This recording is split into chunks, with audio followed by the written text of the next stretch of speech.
Hello students, हाय। आज के lecture में हम देखेंगे कि अगर हमारे पास एक कैपेसिटर है तो उस कैपेसिटर के ऊपर क्या इम्पैक्ट पड़ेगा अगर मैं इसके अंदर एक डाइलेक्ट्रिक स्लैब रख देता हूँ। तो डाइलेक्ट्रिक्स क्या है, इसके बारे में हमने एक डिस्कशन किया था। लेट्स जस्ट से मेरे पास एक डाइलेक्ट्रिक स्लैब है और इसका डाइलेक्ट्रिक कांस्टेंट है के। ये मैंने कैपेसिटर के बीच में रख दी। तो आपको पता है कि यहाँ पे let's just say left side positive charge है, राइट साइड नेगेटिव चार्ज है। तो ये वाला जो रीजन हो गया बीच में, यहाँ पे प्रेजेंट है वैक्यूम। ओके, और वैक्यूम के अंदर let just say electric field कितनी है, ई नॉट। और जैसे ही हम एक डाइलेक्ट्रिक पुट कर देंगे यहाँ पे, तो डाइलेक्ट्रिक के अंदर इलेक्ट्रिक फील्ड चेंज हो जाएगी। तो इलेक्ट्रिक फील्ड यहाँ डाइलेक्ट्रिक के अंदर कितनी होगी, it will be E naught upon dielectric constant के। ये इसके अंदर इलेक्ट्रिक फील्ड हो जाएगी। नाउ अब आपका काम है find the value of this capacitor. अगर एक कैपेसिटर के अंदर हमने एक डाइलेक्ट्रिक स्लैब डाली है तो इसका कैपेसिटेंस कितना होगा। तो याद रखिए, सबसे पहले तो इस चीज़ पे से कोई फ़र्क नहीं पड़ेगा कि स्लैब आपने कैसे रखी है।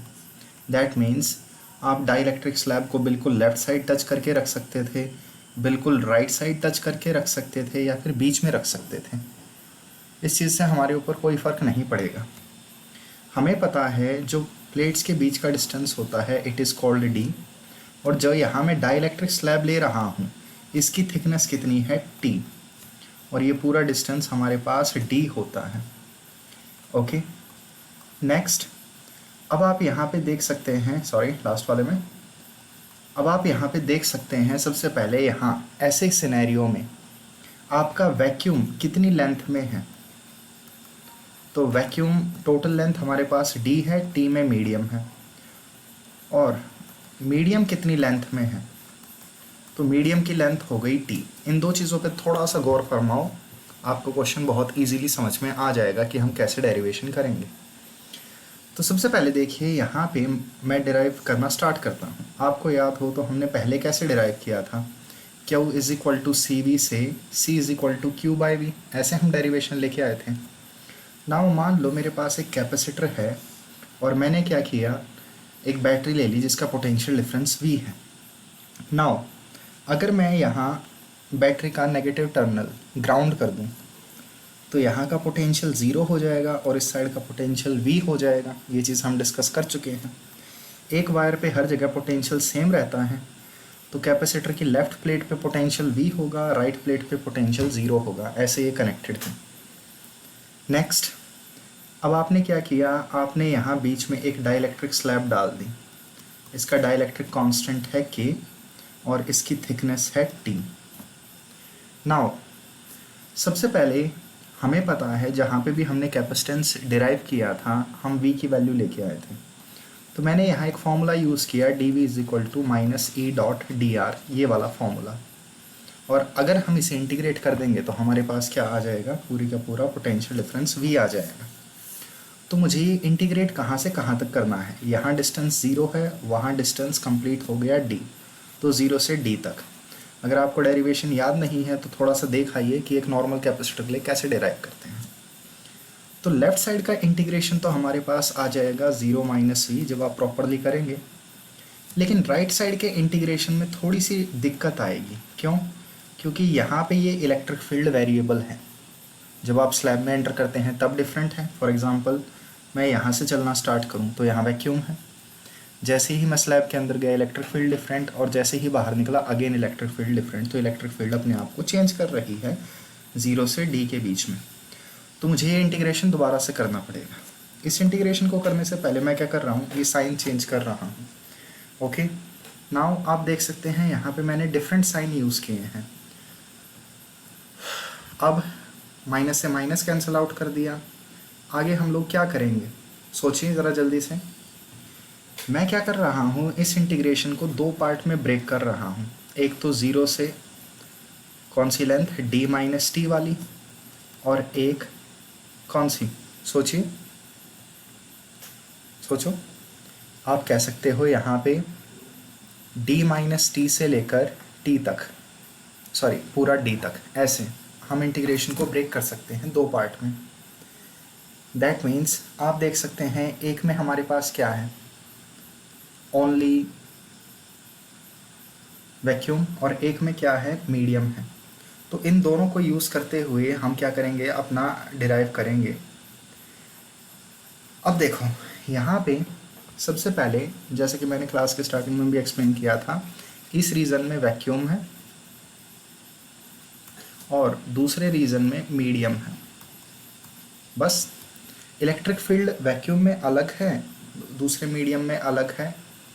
ओके, अब आगे हम क्या करें, देखो वैक्यूम में इलेक्ट्रिक फील्ड कितनी थी, ई नॉट थी, तो मैंने यहाँ ई नॉट लिया, बाहर रख दिया और मेरा इंटीग्रेशन ये बचा।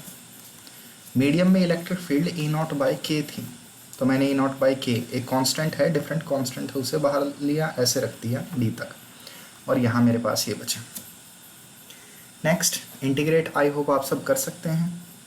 तो लेफ्ट साइड हमारे पास क्या बचेगा, वी, राइट साइड क्या बचेगा, ई नॉट, यहाँ डी माइनस टी आ गया, और यहाँ पे ई नॉट, इसका इंटीग्रेशन क्या बनेगा, टी बनेगा।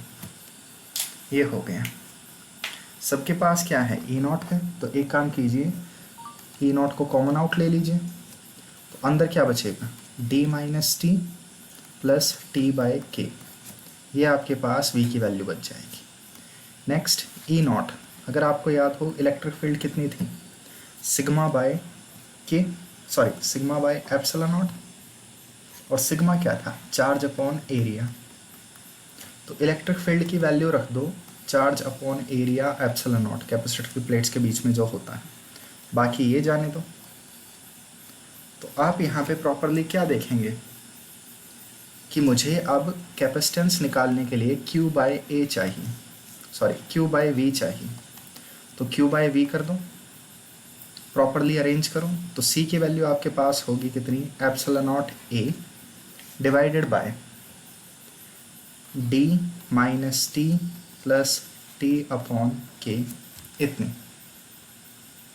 नेक्स्ट ये आपके पास कैपेसिटेंस की वैल्यू होगी जब आपके पास एक कैपेसिटर है और उसके अंदर एक स्लैब आपने डाल रखी है टी थिकनेस की।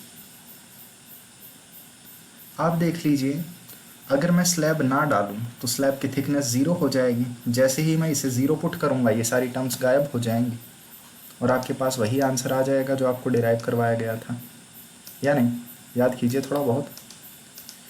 और अगला सिनेरियो यहाँ पे देखिए, मान लीजिए आपके पास एक कैपेसिटर है और आपने क्या किया, कैपेसिटर के अंदर पूरा मीडियम भर दिया, पूरे का पूरा मीडियम है, यानी थिकनेस डी के इक्वल हो गई।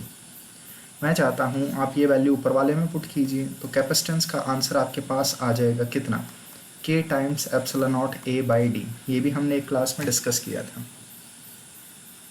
तो ये वाला फॉर्मूला काफ़ी ठीक है, काफ़ी इम्पोर्टेंट है। अगेन इस फॉर्मूले को एक बार मैं और समझाऊँ तो देखिए, आपके पास क्या होगा, कैपेसिटेंस की वैल्यू होगी epsilon not a upon D minus T. तो डी माइनस टी कौन सी लेंथ है, ये वाली कौन सी लेंथ है, ये वो लेंथ है जिसमें वैक्यूम है, और प्लस क्या था, टी बाई के, तो ये कौन सी लेंथ थी, ये मीडियम वाली लेंथ थी, उसे हमने उसके डाइलेक्ट्रिक कांस्टेंट से डिवाइड कर दिया। तो एक बार और देखिए, मान लीजिए मैं आपको थोड़ा सा टिपिकल क्वेश्चन दूँ इस टाइप का कि आपके पास क्या है, एक कैपेसिटर है, आपने उसके अंदर एक स्लैब रखी, इसकी thickness T1, dielectric constant K1, एक और स्लैब रख दी, इसकी thickness T2, dielectric constant K2, और ऐसे ही एक और स्लैब रख दी, इसकी thickness Tn, dielectric constant Kn। अब मैं पूछ रहा हूँ बताओ इसका कैपेसिटेंस कितना है। तो देखिए पैटर्न वही है, एप्सिलॉन नॉट ए ये तो रहेगा है, अपॉन टोटल लेंथ कितनी है, डी है, तो ये वाला रीजन, ये वाला रीजन, ये सारा वैक्यूम में है, तो वैक्यूम वाली लेंथ कितनी बचेगी, तो वैक्यूम वाली जो लेंथ हमारे पास बचेगी वो कितनी होगी, D minus T1 plus T2 plus T3 plus up to Tn। आप देख सकते हैं T1 से Tn ये स्पेस ऑक्यूपाई कर रखी है स्लैब्स ने, तो इतनी लेंथ हटा दो, तो ये तो हमारे पास वैक्यूम वाली लेंथ हो गई, और हर थिकनेस को उसके डाइलेक्ट्रिक कांस्टेंट से डिवाइड कर दो, तो आपके पास ये आंसर आ जाएगा टोटल डाइलेक्ट्रिक कांस्टेंट से डिवाइड करने के बाद कि क्या बनेगा। ओके।